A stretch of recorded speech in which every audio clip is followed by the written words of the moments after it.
นน้อยพระธาตุแจ้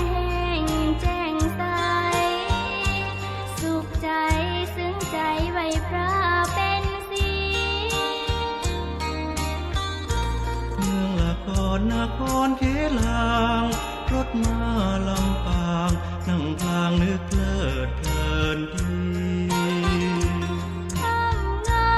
มพระไทยก็มีหินย้อยงามดีสวยดีน้ำตกตาดเม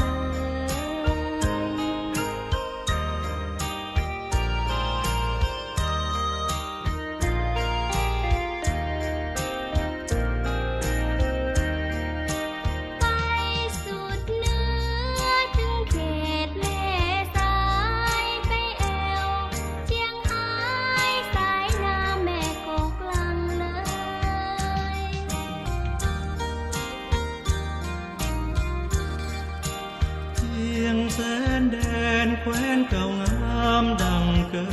ยฟ้าชุ่มลมเชยไทยเคยไปแล้วม่วนใจ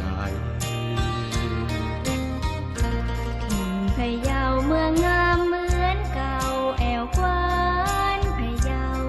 พระเจ้าต้นหลวงต้นใหญ่สาวงามนามดอกคำตายใจเงือใจจะได้บอกกันเมืองละพูนลำพูนโสภาสวยงามวัดวาปูจาวัดเก่าบ้านปางแอวสาวสาวป่าสางสมกำควรอ้างสำอางเงินอย่างนางฟ้า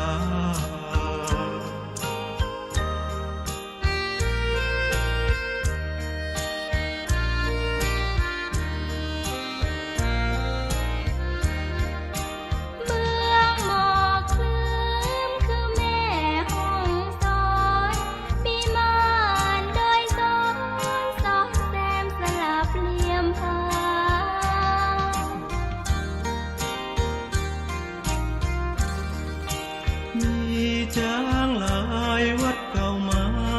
ศรัทธาเมืองแร่พนาเพลินตาเอื้องแสะเอื้องดอย